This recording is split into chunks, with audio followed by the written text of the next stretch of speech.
Oke, assalamualaikum warahmatullahi wabarakatuh. Pada project kali ini akan membuat sebuah sistem di mana terdapat sebuah silinder yang akan bergerak dengan menggunakan satu tombol, dan pada tombol lain akan secara otomatis membuat silinder kembali. Bedanya dengan project kemarin itu, sekarang sistemnya menggunakan elektropneumatik. Sama sih seperti pneumatik murni, cuma bedanya adalah sistem pengendalinya itu menggunakan tambahan sumber listrik atau power supply berupa arus listrik. Langsung saja buka aplikasi Vesto Fleet Sim. Di sini saya sudah membuat dua bagian sistem. Yang pertama yaitu ini adalah bagian sistem pneumatik murninya, dan di sampingnya adalah bagian sistem elektropneumatiknya. Untuk komponen yang digunakan di sini saya menggunakan double lighting cylinder, ada one way flow control valve. Ini digunakan untuk memperpelan atau melambatkan laju silinder saat kembali. Bisa diatur sesuai dengan variabelnya. Di sini ada mat per N wave valve. Jangan lupa diubah dulu. Pada bagian kiri dan kanan atau sistemnya menggunakan seperti ini. Lalu di samping juga diubah sama seperti yang kiri dan kanan, dan diberi variabel A1, dan di sampingnya yaitu variabel A2.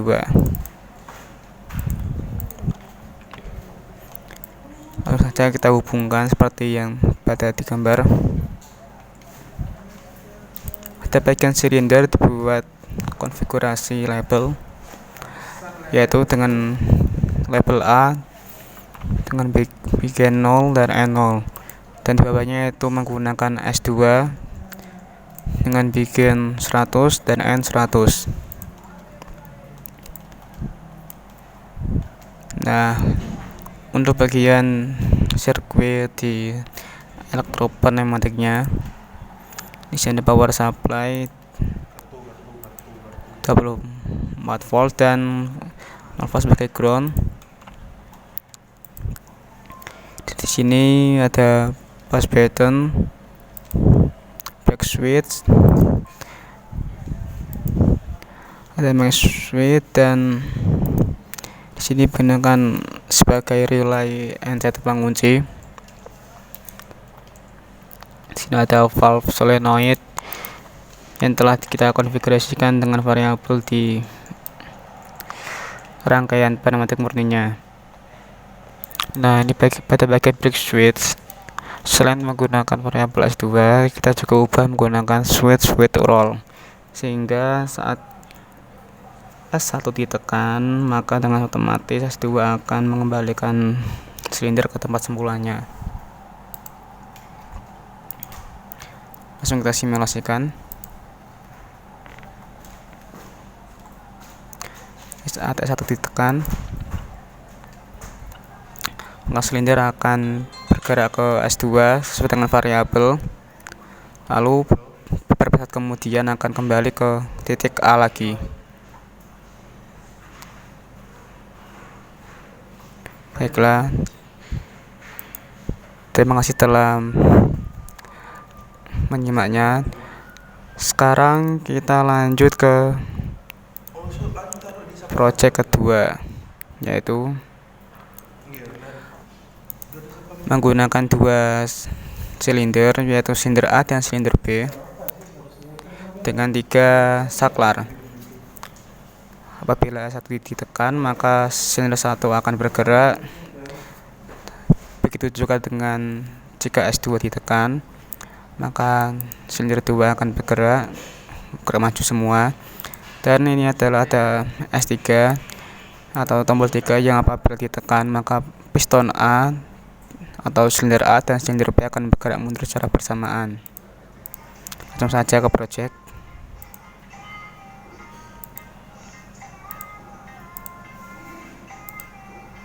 Ini dia. Untuk rangkaian pneumatik murninya hampir sama dengan project yang tadi, hanya dengan menambah dua komponen seperti tadi, yaitu dada silinder dan 4/2 and valve. Karena tidak ada perintah untuk kembali menggunakan kecepatan yang bervariasi, jadi one control valve-nya dihapus, masih dihubungkan ke 4/2 and valve. Untuk variabelnya bisa diubah sesuai dengan keinginan kalian. Di sini saya menggunakan A dan B, titiknya masih sama 0 dan 100. Untuk piston B menggunakan X dan Y dengan nilai yang sama. Untuk bagian yang sebelah kiri ini A1 dan A2 kita sesuaikan dengan variabel yang pada valve solenoid A1 dan A2. Begitu juga dengan yang bagian kanan, sesuaikan juga variabelnya dengan valve solenoid di bagian elektropneumatik bagian B1 dan B2. Untuk rangkaian elektropneumatiknya, komponen yang digunakan masih sama, dibagi menjadi 3 bagian, yaitu ada bagian S1. Di sini terdapat rangkaian pengunci dari relay R2 dan R3. Lalu ini bagian dari S2, ada tombol 2 dengan pengunci dari R3, dan itu ada bagian tombol S3 yang akan mengembalikan kedua silinder ke arah bersamaan